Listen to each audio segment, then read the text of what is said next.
I'm really excited to spend some time with you talking about the future of work with a panel of experts. Jonas from a $20 billion company focused on labor, thinking about over 2 million of people that you're matching with job and opportunities. Jennifer, in terms of the research you do around gender equity and creating more equitable workplaces. And Jason spending almost a decade as the minister, really focused in Canada on the work around citizenship, immigration, and multiculturalism, in addition to being a premier and a senior advisor at Bennett Jones. So, and the work we do at BMO, really thinking about our workforce in the US and Canada as we think about productivity, delivering on customer experiences, and really innovating the bank. So let's start with a little bit of context here. There's no doubt that the nature of work, jobs, and really organizational culture is shifting in organizations in Canada and the US. We have technology and innovation, whether that's around automation or generative AI, changing tasks and then evolving work. We have 5 generations in most workplaces, and they have different motivations around what they think of with work.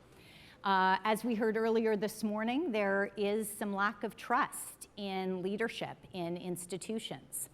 And we have different levels of worker engagement and wellness. Younger people are feeling less optimism and happiness. And so as we think about how do all of these factors impact the future of work, I want to start really broadly. When you think about what's shaping and changing the future of work and opportunities, Jonas, I'm going to start with you. When you think about what are the factors that are really shaping the future of work, when you think about technology, is it more hype, or are you really seeing it in terms of the skill pools changing? Well, thank you, Mona. Yes, so labor markets tend to move with economic cycles, but what we've observed is exactly what you discussed earlier. Labor markets are starting to become impacted by structural trends. Demographics, so aging populations between the US and Canada, we're in reasonably good shape if you compare to the shrinking populations of Europe, the rapidly aging populations of Asia. We're actually ranking very well in that regard. The rapid evolution of technology, which augments human capability more than it destroys jobs, and it enhances the understanding what skills are needed as opposed to what jobs get created. So it's shifting in terms of how employers think about how to find talent with the right capabilities. Companies are adjusting to the geopolitical situation we've heard about all day today around creating more supply chain resilience and thus moving production, services, to various different regions where the US and Canada, as we've heard, and we can confirm from what we see from our data, has a really, really strong position in terms of being a safe haven with access to strong power, energy, and human capital. And then last but not least, individual choices that may be generational, but they may also be shaped by events that are occurring.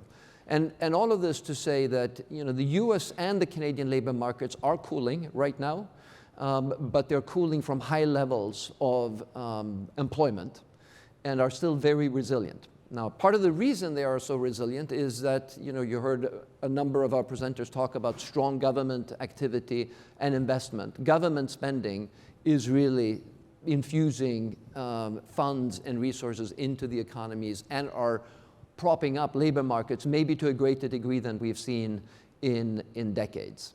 But the evolution of the labor markets, we find, get determined by individual preferences more than anything else. So the future of work is determined by the workers of future. Their preferences and individual choices are the one change that we observe following the pandemic. So the pandemic was a looking glass into the future. What does it look like when we have rapid technological transformation and use of technology that enables us to navigate a health emergency by working more remotely, and a restricted access to talent because people can't go to work, they have to stay at home, because they need to protect themselves, and companies reshaping lots of different things. Most of those anomalies following and during the pandemic are now normalizing. Sooner, in slow motion, but they are normalizing.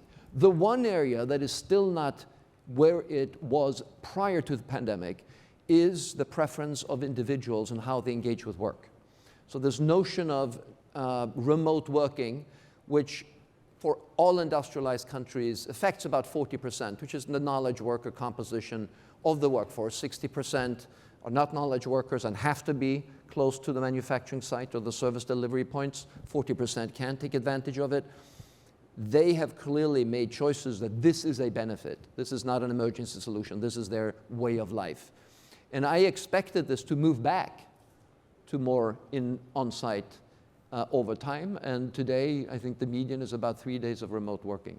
So individual preferences have really changed some of the dynamics of the labor market. It's much more difficult to find, have strong preferences for a partial flexibility that has now been acquired as a benefit, which is very difficult to change, and gives a lot of other advantages as well. And while that hybrid work promotes flexibility, there's question marks around how much mentoring will take place. Will that have an impact on the workforce over the next decade? Jason, I want to bring you into the conversation with your deep expertise around public policy. When you think about the future of work, what should governments be thinking about and doing as we think about these factors that are shaping work in Canada and in the US? Well, I think government should be focused on supporting more flexible kinds of practical skills development. But also, governments need to think about what more we can do to get the private sector to put more skin in the game. One problem we've had in Canada is that public investments in skills development are towards the top of the OECD, but private sector investment in job training and skills development has consistently been at the very bottom of the OECD of the developed world. And this is a strange paradox in a country where whenever our strong economy is strong, one of the top complaints of the business community is labor and skill shortages. I would always say when I was the federal immigration or employment minister, or for that matter, Premier of Alberta, well, what are you doing to help invest more in skills development? I think, when I was the federal employment minister, I took a delegation of about 36 Canadian business, union, and public sector leaders to Germany to study their dual training system, where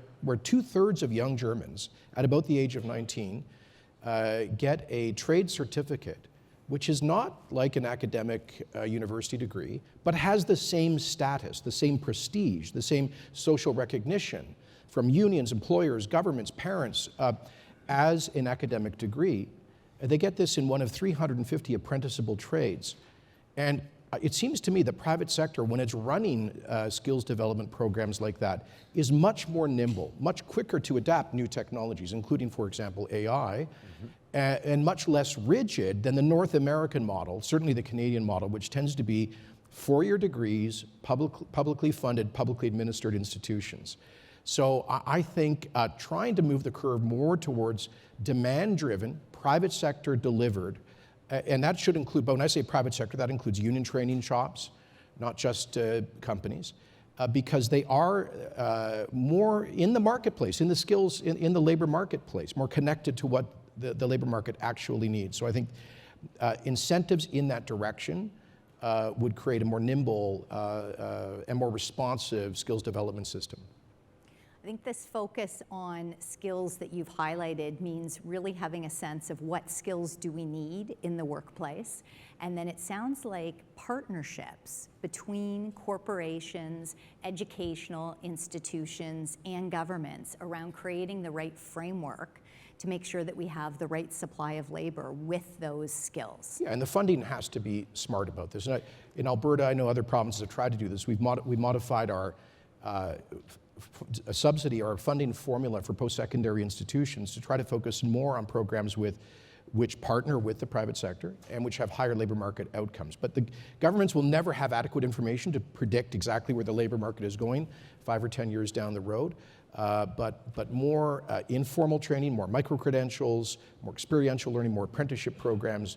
I think, Germany has huge economic challenges, partly because of, I think, a bizarre energy policy, but they've got this right. Yeah, I think this is so true. Just a few blocks from here, we have the BMO Academy, and this concept of micro-credentials and putting over 5,000 people through more training around areas around cloud, data, digital, has been a huge area of workforce training, moving from a hiring, firing mindset to a skill redevelopment standpoint is really, really important.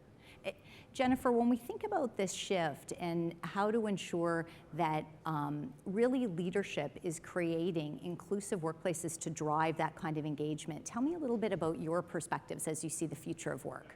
Yeah, I love where we're bouncing from kind of labor availability to labor preferences to the skills shortage to now what is the environment that we need to create to attract and retain and develop the very talent we need at all levels. And we in this room, the CEOs, business leaders, policy leaders, politicians, play an enormous part in this. And I think one of the things we learned through the pandemic and a lot of the social injustice and uprising that started but wasn't limited to the United States was the critical role of all of us in this increasing complexity where we've got humans in the workplace that are working all over the place. We've got machines that we're engaging with more than we ever had.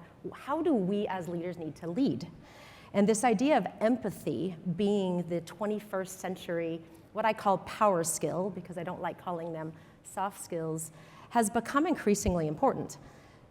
5 years ago, you wouldn't have described the best of our leaders with characteristics like empathy, vulnerability, transparency, openness in the way that you would today.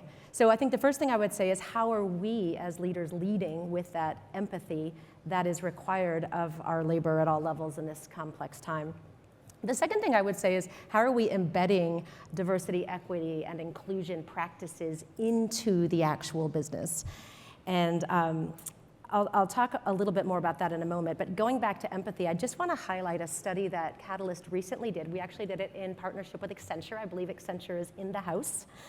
And we were looking at how do we create a environment, especially for women on the front lines, and we looked at retail and manufacturing and hospitality. How do we create this environment where we can attract, retain, and develop, increase the productivity, knowing if we can support women on the front line, we can support everyone on the front line? And related to leadership empathy, what we found is that it was actually driving both innovation and engagement. So when you talk to the labor force about their senior leaders, you said, are they empathic leaders? And the ones that said, yes, they are, 61% yet said, I am much more highly innovative at work. And 76% said, and I'm much more highly engaged, as compared to 13% and 32%. So at Catalyst, we're really working to better understand the needs of not only women, but other marginalized and underrepresented populations at all levels in the workforce. And the reason I think it's not a soft skill, but a power skill is because we know if we can increase engagement and reduce turnover in some of these large industries, like the retail, manufacturing, hospitality, now we're extending it to financial services and things like bank branches, we know that this could be a $4 to $7 billion problem we can solve if we can just reduce turnover by about 10%. And then the last thing I want to say, and I want to honor a lot of the CEOs in this room, our CEO Champions for Change, our Catalyst program, honors about 80 companies who have taken, this goes back to the DEI frame now, who have made a commitment to gender equity and diversity at the board level, all the way down to the C-suite and leadership levels. And BMO and Accenture and Dow and in this room, along with Enbridge, are all CEOs Champions for Change. And we take their data and we aggregate it with all 80 organizations and we anonymize it. And we look at things like gender equity and diversity represented at all these levels, retention, pay equity, transparency about those things. And we find, not surprisingly, that those organizations far outpace the benchmark when it comes to now they're at about 30% of women in the C-suite and 37% of women on boards. And that's far larger than organizations who haven't made those commitments. So it's really critical as leaders and CEOs and boards to be asking ourselves, how are we embedding DEI into the workplace and how are we leading with empathy? Jennifer, you really put a punctuation on the importance of leadership and the environment that we're creating, the systems design as well as the environment that we're creating around productivity performance for individuals. And whether we're sitting in a seat that impacts public policy in a C-suite in an organization or a not-for-profit, that couldn't be more relevant. Jonas, when you think about as a CEO of the organization, the enablers that help you when you think about your workforce and driving productivity, performance, and really opportunity for people in Canada, the US. You have operations in Canada, the US, and Mexico. Tell us a little bit about the things that are the enablers, but also those things that really keep you up at night a bit or that you're worried about. I think you can tell that the organizations that are able to attract the skilled talent and the nations that are able to attract the skilled talent are the ones that are going to win in this kind of environment, where you have structural trends making it harder for various reasons to access skilled talent. And from our perspective, it means an unprecedented amount of reskilling, upskilling at a scale we've never done before, to keep pace with the technological evolution, to keep pace with accessing talent pools that were not traditionally represented as much as we need them to be at various levels of the organization, to drive change management. You know, the digital transformation we think of a lot as being about technology. Most of the issues around the adoption of technology comes from change management, people learning how to use new tools in new ways and thus become more productive, as opposed to using technology to do the things they used to do in the same way, but with a fancier name. So I think our focus is a lot around reskilling and upskilling our workforce. Paradoxically, more technology places more emphasis on humanity or human skills. The ability to collaborate, communicate, show empathy, engage. When the content is ubiquitous and instantly available to everybody at any given time, so you no longer compete on access to content as your lever of access to knowledge, and you can have it instantly accessible on any device that you want. When technology replaces autonomous, transactional, or repetitive tasks, what remains is for us as humans to create value through the interaction and the application of that knowledge and the content, not being the container of the content itself. And that's a very big step change in terms of how work gets done and how value gets created. And we think a lot about this, from our own organization's perspective, but also from, all of the companies that we work with that are trying to attract and retain their talent. And that is a very big exercise in change. It's extremely important to do it because the technological transformation, along with the globalization, has an effect of either polarizing or bringing people together. Most of the trends due to globalization have created a haves and have-nots depending on skills and opportunity. I think we have now an enormous opportunity with the help of the digital transformation to start to narrow the gaps and bring them closer together, but it will require reskilling and upskilling at a scale that we've never seen before. So this element of us all having co-pilots to help us and getting back to the importance of the humanity of work and what is uniquely human that we can bring to the jobs. But then that demands of organizations and across organizations, together with government, together with not-for-profit, this idea of forward planning, thinking about skills, forming partnerships as we think about early talent development. Every large employer should have large talent systems to train people. Whether those people end up in their jobs year 2, 3, 4, 5, they're building for their country in terms of those early career opportunities. You bring forward, Jason, the idea of important apprenticeships and skill sets in terms of forward thinking, working with educational organizations, whether companies are doing that themselves or in partnership with others. I would also say we've seen at BMO the importance of those partnerships with the Vector Institute, with Kids Help Phone in terms of mental health, in terms of using our data scientists to help bring more solutions to areas across Canada around youth mental health. And this links to the idea of the humanity element and giving richness and work experience to these data scientists that aren't only working on problems for financial services, but kids' mental health across the country. And so this element of really thinking about engagement and the humanity of work, I think, is really an important theme. Jason, I want to come back to you when we think about this question about borders and barriers to work. And, you know, this is about US-Canada Summit.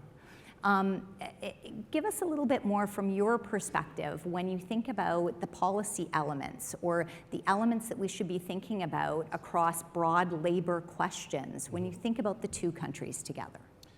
Well, obviously immigration is and has to be a big part of the future of our labor markets. Yeah. But for an immigration system to do that, and I speak as the longest ever serving Canadian Minister of Immigration, so a bit of experience here and strong views about this.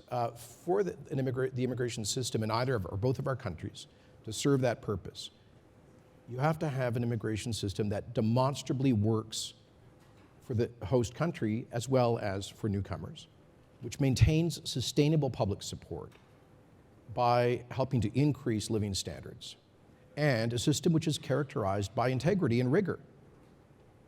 But unfortunately, through much of the Western world, certainly in the United States, and I fear increasingly in Canada, we see the opposite happening. We see irresponsible immigration policy leading to unsustainably high levels, declining per capita GDP, accelerating declining productivity here in Canada, and large-scale illegal and irregular migration in the United States and Europe, which has massively undermined public confidence.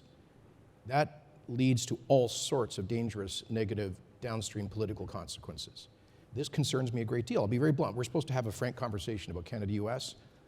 If we have President Trump elected in November on a commitment massively to increase removals of people who are foreign nationals illegally in the United States, hundreds of thousands or potentially millions of those people who have overstayed in the United States are going to take a second crack at the Canadian asylum system. We did see in November of 2016 a significant spike in northward foot traffic from the United States. Is dangerous, and it could overwhelm an already teetering asylum system in this country. So we need to work together on a system characterized by the consistent application of fair rules. The Americans, we all know, need fundamental immigration reform.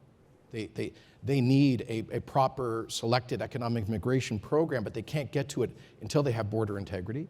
And here in Canada, we need to, we used to have a system that was broadly considered a model, a system of high human capital, the point system, which we improved through the what's called express entry system. A lot of that has since broken down.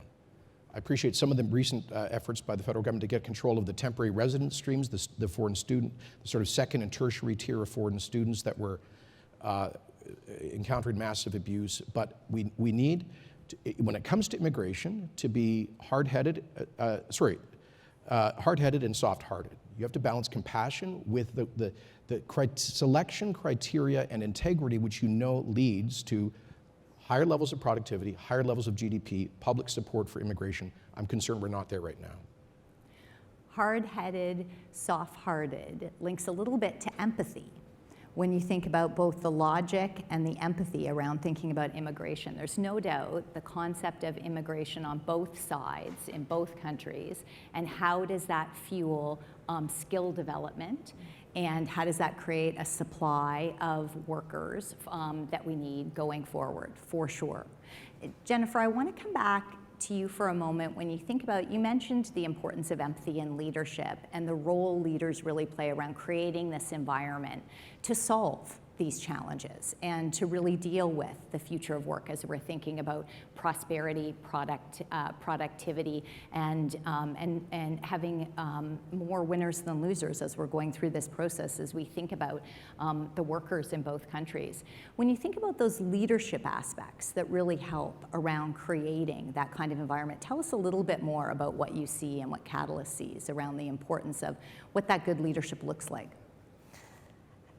Well, I love this question. I'm gonna give a story about a Canadian leader in a moment that I just spoke to last week. But I mean, when we think about the multi-generations, which you already mentioned, Mona, you said 5, I can think of 4, but I don't know if it's the older or the younger that are in the workforce. And you also think about the diversity. Either country, if you look within, Jonas, you may correct me on the data, but within 20 to 25 years, diversity is going to be the default in our talent. We will be more in the labor pool of non-white workers. And so when you say the word diversity and then inclusion and how those workers feel, it's interesting to think of a labor force that looks very different 20 years from now than it does today. So, in fact, Julie Caffley, who's the head of the Catalyst for Canada, told me yesterday that the indigenous population in Canada is the youngest and fastest growing. So what does that mean then to embed these DEI practices across an organization? And I want to bring the story in of, he told me I could use his name. So his name is Colin Jackson, and he leads finance at ATCO, so utility out in Western Canada. And I had a conversation, it's very rare that I have a conversation, and he identifies as a white, male, heterosexual, and he had hired a transgender woman as the head of DEI. But what was most fascinating about the conversation was the role he, as the leader, was playing to embed DEI across the entire organization, whether it came from the talent acquisition process to the performance process, and then also to investing in their supply chain to make sure that they had a diverse pool in their supply chain. And I know Mona Bimo's doing that as well in terms of investment in how you're allocating capital to gender and racial minorities for entrepreneurial efforts. Okay, so here's what Colin said to me, and I'm actually going to read it because I thought it was so compelling. And this is the representation, I think, as we look to what we need to be doing as leaders in the workforce. So Colin said, you know, it's taken me a little bit of time to realize that DEI should be more widely acknowledged as a critical component of a high-performance culture. But what I didn't realize, Jennifer, was that the unexpected outcome of my work in helping embed DEI across the organization was that it's made me a better professional.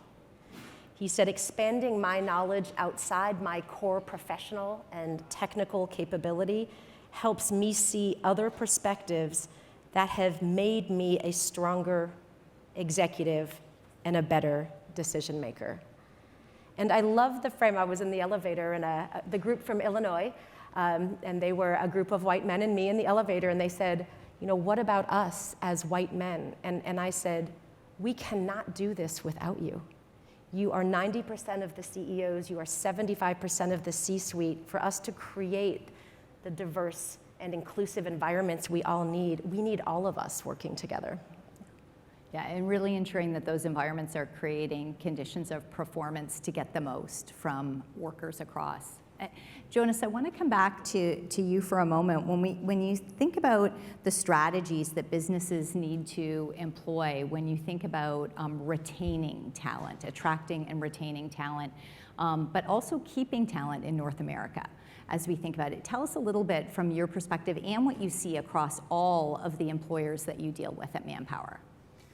Some of the changes that we've seen, you know, are related to our discussion on people making choices based on preferences. So we see organizations that have a clear value proposition and a purpose, attract people who identify with that purpose and feels that this is where they would like to give their talent to this kind of organization.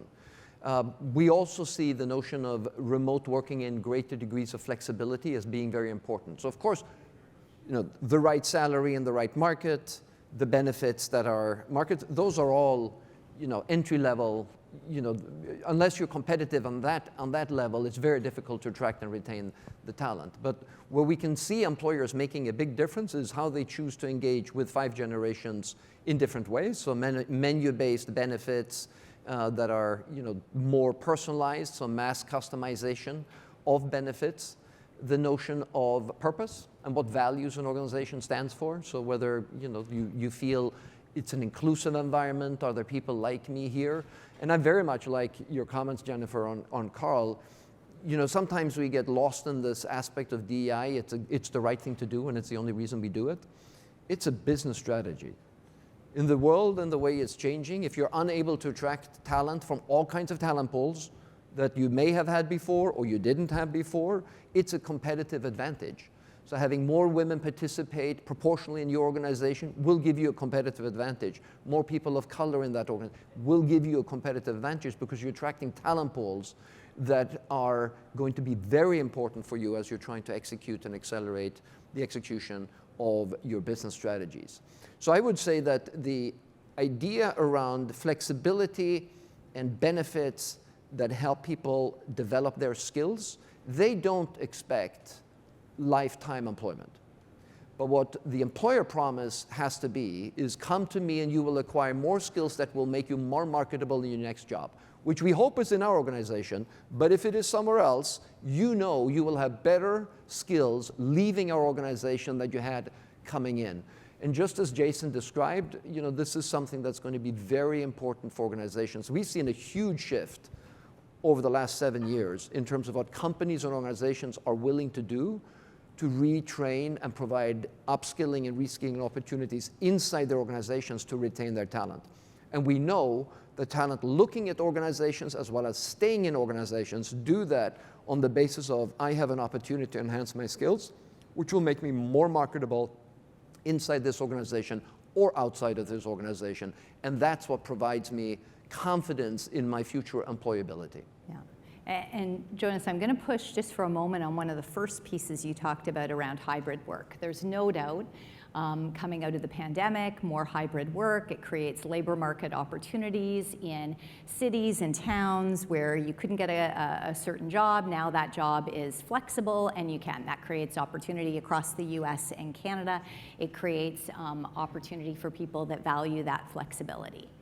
Other side of that, workers not together as much? Is it eroding the fabric of our cultures? Is it reducing the mentorship when we think about those in key leadership positions across government and organizations? Are we going to look back at this as a negative or a positive? Curious for all three of your reactions to that. I think we're still moving to find the right balance. Neither extreme, I think, for the most part, is where it's going to land. Right now, for knowledge workers, it appears that it's 3 days in the office, 2 somewhere else. For the bulk of knowledge workers is there. We're starting to see, however, other industries adopting more flexibility. So I'm on the board of a big 130,000 people retailer in the US. Shift work, when people could work, was never a choice by any of the, it's Saturday, and please come at 9, and the shift ends at 10, and we do that over the weekend. Now, the ability to choose the shifts, starting later, working, so it fits with schedules, with the family, all of that flexibility is starting to seep into other sectors as well that traditionally did not have that form of flexibility. So I don't know where it's going to land. I think it all depends on what you're doing as an organization. So it's one size fits one. I don't think there's going to be a rule. But I do notice, and I'm clear, that what I thought was going to be a pandemic emergency solutions, which was well appreciated and surprisingly effective navigating a health crisis, and then eventually expecting it to come back to normal, is not coming back to normal. This is the new reality. Hybrid work is here to stay. Yeah, and even if employers would want it to change, it's where's the power right now. Now, I know we could continue for another hour on this topic, but we do need to wrap up. I want to thank all of the panelists for bringing your depth of expertise to explore this topic. Thank you. Thank you. Thank you.